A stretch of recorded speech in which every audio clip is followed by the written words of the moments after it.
तो आज हम एक पोएम कवर करेंगे जिसका नाम है धौली, जो कि जयंत महापात्रा जी के द्वारा लिखी गई है। इस पोएम में हमारा स्पीकर धौली गया है। धौली एक जगह का नाम है जहाँ पे कलिंगों का युद्ध हुआ था अशोका के टाइम में। अब धौली में एक जगह है जहाँ पर हमारा स्पीकर गया है और इसी के पास एक नदी बहती है जिसका नाम है दया। उस नदी का नाम दया है। तो वहाँ पे जाके हमारा स्पीकर उस वॉर का सिनेरियो याद करने की कोशिश कर रहा है कि युद्ध के समय यहाँ पर क्या क्या हुआ होगा। युद्ध के बाद के हालात को हमारे स्पीकर ने इस पोएम द्वारा हमारे सामने रखने की कोशिश की है। तो चलिए हम देर ना करते हुए पोएम पर आते हैं। Afterwards when the war of Kalinga were over the fallow fields of Dhauli hide the blood split butchered bodies. अब इसमें पोइट क्या कह रहा है? Afterwards when the war of Kalinga were over, मतलब वॉर ऑफ कलिंगा, कलिंगा का युद्ध खत्म होने के तुरंत बाद, the fallow fields of Dhauli, Dhauli का वो मैदान या वो फील्ड जहाँ पर युद्ध लड़ा गया, hide the blood split butchered bodies, Kalinga का युद्ध खत्म होने के तुरंत बाद जो धौली की जो फील्ड थी जहाँ पे युद्ध हुआ, उन्होंने जो खूनी धब्बों वाली बॉडीज़ थी, मतलब खून निकल रहा था उन बॉडीज़ में से, इतनी घायल थी वो बॉडीज़, तो उन फील्ड ने उसे छुपाना शुरू कर दिया। यहाँ पर पोइट ने ये व्यंग किया है, ये ताना मारा है कि युद्ध खत्म होते ही जैसे ही वहाँ पे युद्ध में विजय मिल गई तो विक्ट्री की ग्लोरी के आगे उन लोगों को वो खून से लथपथ बॉडीज़ नहीं दिखी जिन्होंने अपने प्राण त्याग दिए थे लड़ाई में। कि कलिंगा के वॉर में जीत होते ही उस फील्ड में बॉडीज़ पड़ी हुई थी पर वहाँ पे किसी को वो दिख नहीं रही थी विक्ट्री की ग्लोरी के आगे। जीत की खुशी इतनी थी कि उन्हें खून से लथपथ बॉडीज़ नहीं दिख रही थी। फील्ड ने खून से लथपथ बॉडीज़ को खुद ही छुपा दिया था। तो यहाँ पे ये व्यंग किया गया है। तो चलिए अब नेक्स्ट स्टेंजा पे चलते हैं। As the earth burrowed into their dead hunger with its merciless worms guided the foxes to their limp genitals।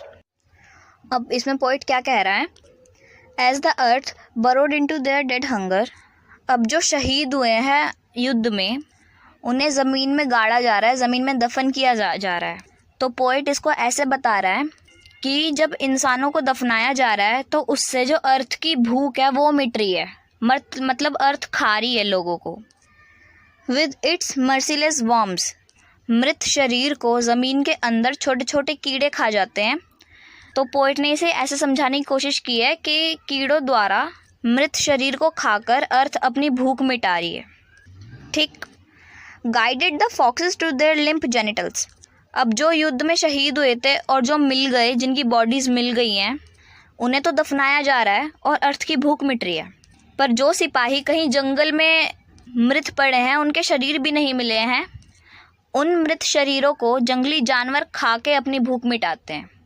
यहाँ पर फॉक्सेस जो वर्ड है वो लोमड़ी के लिए नहीं है, सभी जंगली जानवरों के लिए लिया गया है जो कि मांस खा के अपनी भूख मिटाते हैं। मांसाहारी जीवों के लिए लिया गया है।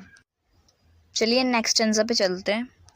Years later, the evening wind, trembling the glazed water of river Daya, keens in the rock, addicts the vain words, like the voiceless cicadas of night। अब इसमें पोइट क्या कह रहा है? Years later the evening wind, मतलब सालों बाद भी जब यहाँ पर शाम होती है, trembling the glazed water of river Daya, तो जिन सोल्जर्स को घायल अवस्था में यहाँ नदी पर फेंक दिया गया था दुश्मनों द्वारा, तो उनका खून इस पानी में मिला हुआ है। रिवर जो दया है, दया नाम की नदी है, उस नदी के पानी में उन सोल्जर्स का खून मिला हुआ है। Keynes in the rock addicts the when words, तो इसमें क्या बताया गया कि जो शहीदों की कुर्बानी है वो खराब नहीं जाएगी, वो पत्थर पर लिखे हुए वर्ड्स हैं जो कभी नहीं मिट सकते। उनका जो खून दया नदी में मिला है वो हमेशा के लिए अमर हो गया है, उनकी कुर्बानी व्यर्थ नहीं गई है। Like the voiceless cicadas of night, cicadas एक कीड़ा होता है, तो जैसे सिसाइडस आवाज़ नहीं करता मगर वो होता है, वैसे ही इन शहीदों को भी नज़रअंदाज नहीं किया जाएगा क्योंकि ये हैं, इनकी कुर्बानी व्यर्थ नहीं गई है। तो इस स्टेंजा में हमें इतना ही बताया गया है। तो चलिए अब आगे बढ़ते हैं। The measure of Ashoka's suffering doesn't appear enough. The place of his pain peers lamentably from among the pain of dead. अब इसमें पोइट हमें बताता है कि the measure of Ashoka's suffering doesn't appear enough, कि सिर्फ यही कह देना कि वो राजा जीत गया या वो राजा हार गया, इतना ही बहुत नहीं होता। अशोका ने जो सफ़र किया है, यहाँ पर अशोका जो वर्ड है ये अशोक की सेना के लिए लिया गया है, ठीक है। तो जो अशोका की जो सेना है उसने लड़ाई के दौरान जो सफरिंग हुई है, जो उन्होंने सफ़र किया है, इतना लड़ झगड़ के खुद को चोट पहुंचा के कुर्बानी देकर, सिर्फ इतना कह देना कि अशोका जीत गया, इससे उनकी कुर्बानियों का अंदाज़ा नहीं लगाया जा सकता किस पेन से वो लोग गुजरे होंगे, यही इनफ नहीं है।